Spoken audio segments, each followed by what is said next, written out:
उसे कहते हैं खामोशी, और जो आंखों में दिखाई दे उसे तूफान कहते हैं। हम अपनी जान के दुश्मन को अपनी जान कहते हैं, हम अपनी जान के दुश्मन को अपनी जान कहते हैं। मोहब्बत की इसी मिट्टी को हिंदुस्तान कहते हैं। नमस्कार, मैं साइली आनंदराव पठाड़े आज आप सभी के समक्ष देश प्रेम और राष्ट्र निर्माण पर अपने विचार प्रस्तुत करने हेतु उपस्थित हूँ। आजादी का असली मतलब वही समझ सकता है जिसने कभी गुलामी की हो, और हम सौभाग्यशाली है कि हमने स्वतंत्र भारत में जन्म लिया है। प्राचीन, मध्यकालीन और वर्तमान भारत की उदाहरणों से स्पष्ट करना चाहूंगी कि जब हम फिरंगियों के फेरे में फंस गए थे तो रंग दे बसंती चोला की एक आवाज से टोले के टोले उमड़ाते थे, और उनके वंदे मातरम के नारों से खून में आने वाला 5-5 डिग्री का तूफान अंग्रेजी शासकों की जड़ों में तूफान ला देता था। लोग मर जाते थे, मिट जाते थे, फांसी चढ़ जाते थे, तब वो भी अपनी देशभक्ति साबित कर रहे होते थे, क्योंकि ये उस दौर के देशभक्ति की कसौटी थी।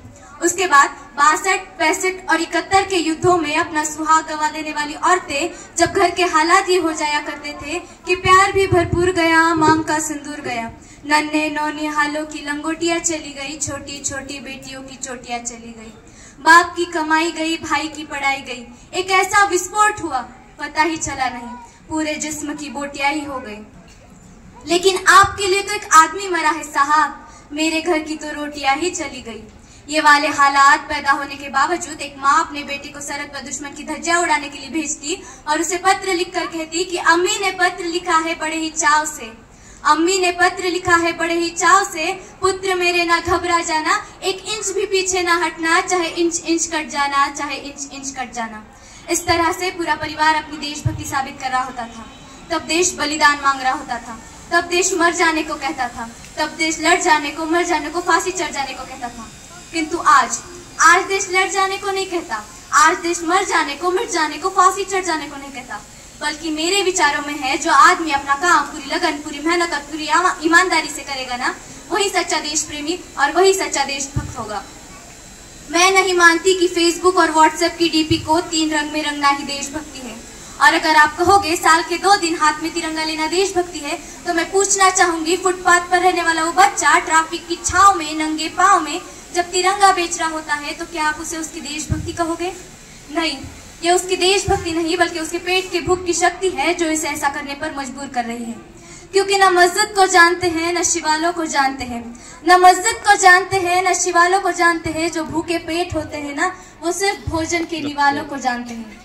अपना देश, अपने समाज, अपने राष्ट्र के लिए समर्पण का भाव है देशभक्ति, और हर एक देशद्रोही के जीवन में आने वाला तूफान है हमारी देशभक्ति, ताकि हर एक देशद्रोही ये समझ सके कि अगर तू परिंदा है तो ये आसमां तेरा है, अगर तू परिंदा है तो ये आसमां तेरा है, अगर तू दरिंदा है तो ये शमशान तेरा है।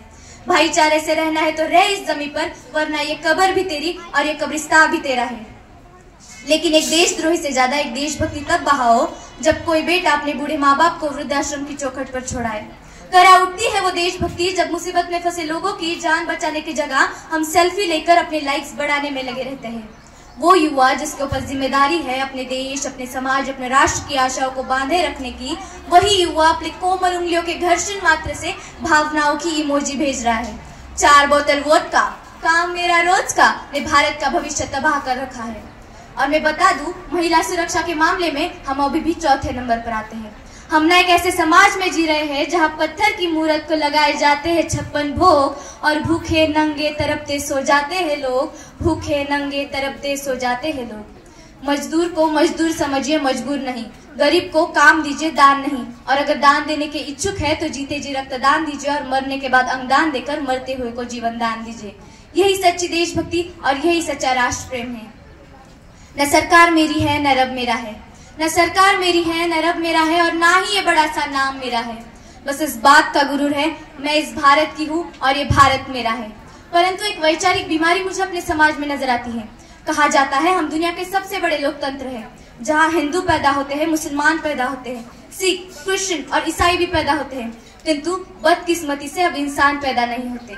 और मेरे विचारों में है न हिंदू की जरूरत है न मुसलमान की जरूरत है, न हिंदू की जरूरत है न मुसलमान की जरूरत है, राष्ट्र निर्माण के लिए केवल और केवल अच्छे इंसान की जरूरत है। जरा सोचिए, ये पेड़ पौधे और शाखाएं भी परेशान हो जाए अगर परिंदे भी हिंदू और मुसलमान हो जाए। एक शैक्षणिक बीमारी भी मुझे अपने समाज में नजर आती है, और बड़े ही आश्चर्य की बात है, जिस देश ने दुनिया को तक्षशिला और नालंदा देकर विश्वविद्यालय की बुनियाद खड़ी की, आज दुनिया के 100 सर्वश्रेष्ठ विश्वविद्यालय में हमारा एक विश्वविद्यालय भी खड़ा नहीं हो पाता। जहां एक और हमारे पास IIT, IIM और NIT जैसी बड़ी बड़ी शिक्षण संस्थाएं हैं, वही दूसरी ओर देश के गरीबों को बेरोजगारी की जमात में खड़ा कर उनके हाथ में सर्व शिक्षा अभियान का ढिंडोरा पकड़ाया जाता है। और मैं बता दूं, इस शैक्षणिक बीमारी का केवल एक कारण वो है हमारी शैक्षणिक नीति, जो केवल 2 तरह के लोगों के लिए बनती है। एक वो जो विद्वान है और दूसरे वो जो धनवान है। इसी तरह की कई गजब की बीमारियां मुझे अपने समाज में नजर आती है, और इन बीमारियों की जड़ है वो है हमारा अंधविश्वास। जब तक हमारे देश का युवा अपनी सफलता के लिए मंदिरों में जा जाकर नारियल फोड़ फोड़ कर भगवान को रिश्वत लगाता रहेगा, जब तक हमारा वो शिक्षित वर्ग ही बिल्ली के रास्ता काटने पर खड़ा हो जाएगा, अपने धर्म अपनी जाति को ऊंचा मानकर दूसरों के धर्म की अवहेलना करता रहेगा, तब तक ना तो हमारे देश से अंधविश्वास खत्म होगा और ना ही हमारा राष्ट्र निर्माण संभव होगा। हमारी संस्कृति, हमारी सभ्यता को दुनिया ने शीश नवाया है, तो क्यों आस्था के नाम पर हमने अंधविश्वास को पाला है? और मेरे विचारों में है, हमारा राष्ट्र निर्माण तभी संभव होगा जब हमारे देश के महिलाओं की पूजा नहीं बल्कि उनकी इज्जत की जाएगी। हमारा राष्ट्र निर्माण तभी संभव होगा जब हम अपनी जाति, अपने धर्म का रक्षण नहीं बल्कि सामाजिक शक्तिकरण करेंगे। हमारा राष्ट्र निर्माण तभी संभव होगा जब स्वच्छ भारत अभियान में केवल सरकार नहीं बल्कि सड़क पर चलने वाला हर एक नागरिक हाथ बटाएगा, स्वच्छ भारत स्वस्थ भारत को दिल से अपनाएगा। असल मायने में हमारा राष्ट्र निर्माण तभी संभव होगा जब एक गरीब बच्चा मध्याह्न भोजन के लिए नहीं बल्कि ज्ञान के अर्जन के लिए सरकारी स्कूल की चौखट पर कदम रखेगा।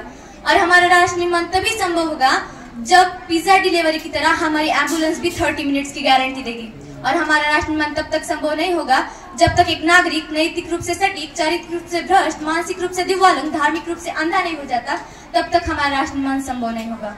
बड़ी बड़ी बातें नहीं बल्कि छोटी छोटी कोशिशें करनी पड़ेगी। और मैं सैल्यूट करना चाहूंगी सरहद पर खड़े उस जवान को, हमारे देश के पुलिस प्रशासक, किसान और हर एक उस नागरिक को जो अपना काम पूरी लगन, पूरी मेहनत और पूरी ईमानदारी से कर रहा है, जिनके बिना राष्ट्र निर्माण की कल्पना करना भी असंभव सा लगता है। और आज इस मंच पर पूरे जिम्मेदारी के साथ मैं भारत की बेटी ये कहना चाहूंगी कि हमारा राष्ट्र निर्माण तभी संभव होगा जब आप, मैं और सभी मिलकर प्रयास करेंगे। अंत में बस यही कहना चाहूंगी, मेरा हिंदुस्तान महान था, महान है और महान रहेगा। मेरा हिंदुस्तान महान था, महान है और महान रहेगा। मेरा हिंदुस्तान महान था, महान है और महान रहेगा। होगा हौसला सबके दिलों में बुलंद, तो एक दिन पाकिस्तान भी जय हिंद कहेगा। पाकिस्तान ही क्यों, सारा जहां जय हिंद कहेगा, क्योंकि सारे जहां से अच्छा हिंदुस्तान हमारा। हम बुलबुले हैं इसकी, ये गुलिस्तान हमारा, ये गुलिस्तान हमारा। Thank you. जय हिंद, जय भारत।